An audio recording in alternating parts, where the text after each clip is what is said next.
Kumusta? Ako nga pala si Nadine. Bagong video at bagong kwento. Let's start! Sinasabi ng may-ari ng kwento, ako pala si Angel at gusto ko lang sana i-share sa inyo ang nangyari sa akin before 6 years ago.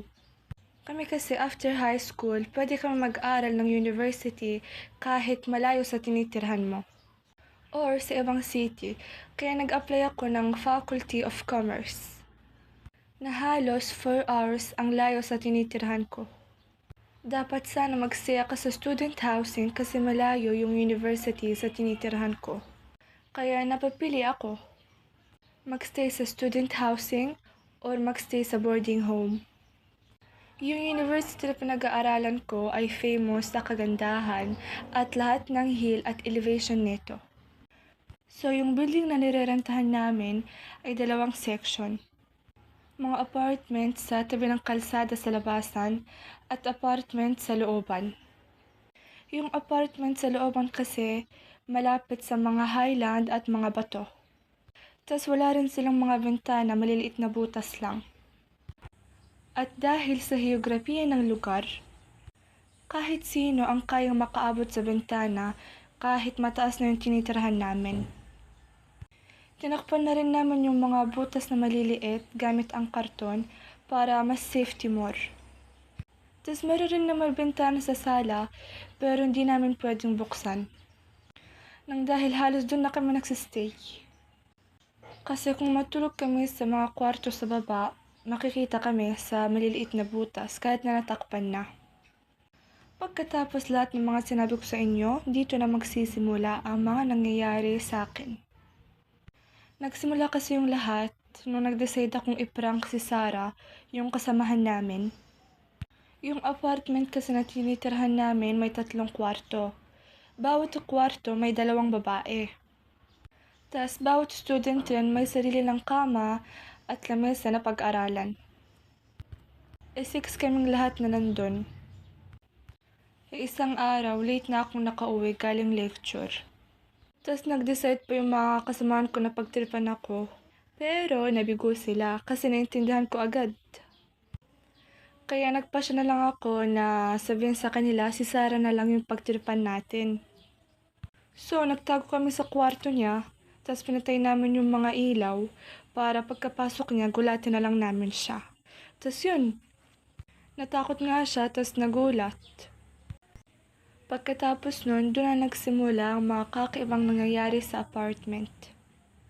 Kagaya ng may kaibigan kasi ako kahit na hindi na siya makapunta sa lecture, basta makatulog lang. So, umuwi muna ako sa amin pagkatapos ng bakasyon.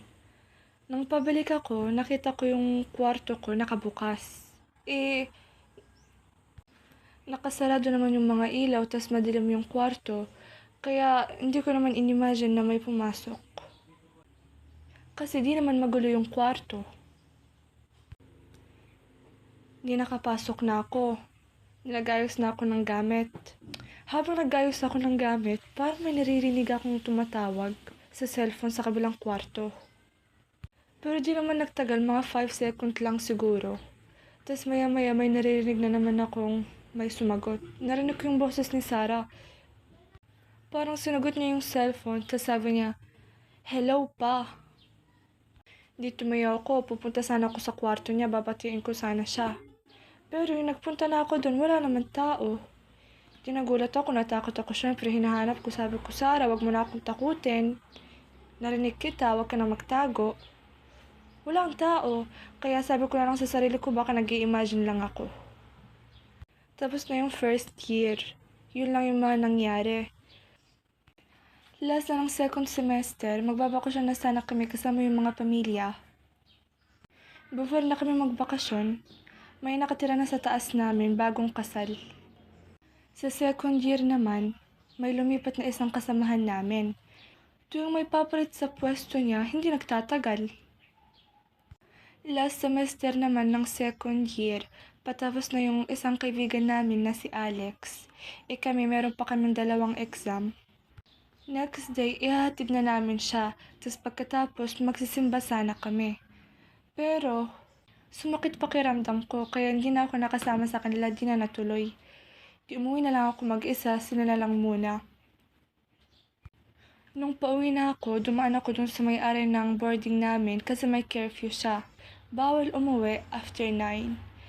So sinabi ko sa kanya, meron pa akong mga kaibigan sa labas nagsisimba para kunin ko yung susi para pagdating nila mabuksan ko yung pintuan.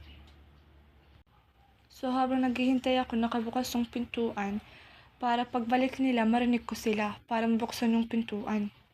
Sa sala may paglagyan kami ng tubig. Bigla ko na lang narinig na may bumaksak. Alam niyo ba yung different na yung sinadyang binaksak at kusang bumaksak? Yung narinig ko, sinadyang binaksak. Kaya nanginig ako sa takot kasi wala naman tao. So nilibang ko na lang yung sarili ko sa pagpasa.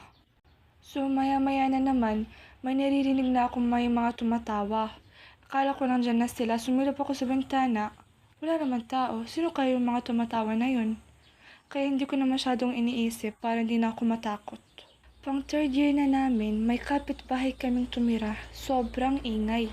Di sila pwedeng mag-ingay hanggang 10 PM lang. Pero, ganun pa rin sobrang ingay. Hindi kami makatulog. Buti na lang malapit lang yung university namin. Kaya nagpasya na lang kami magpuyat na mag-aral. Kahit na di kami makagising ng maaga kasi 5 minutes lang naman yung layo ng university namin. Kaya sinabi namin sa may-ari ng nirerentahan namin na sobrang ingay, hindi kami makatulog sa kanila. Tapos bigla niya lang sinabi na wala namang taong nakatira sa taas. Hindi na namin siya maano. Kaya sabi na lang namin baka dumadalaw lang, paminsan-minsan lang sila pumupunta. Di ko nga alam paano namin natapos yung natitirang araw na pagsistay doon. Tas di ko rin makakalimutan yung mga nangyari sa akin. Kasi madami pang nangyari, yun lang yung mga super nakakatakot na nangyari sa akin, yung mga sinabi ko sa inyo. Napaisip na lang ako, haunted ba yung tinirhan namin? Or ako lang talagang sadyang nag-i-imagine? At yun, dito na nagtatapos ang kwento ni Angel. Salamat sa inyong lahat. Goodbye!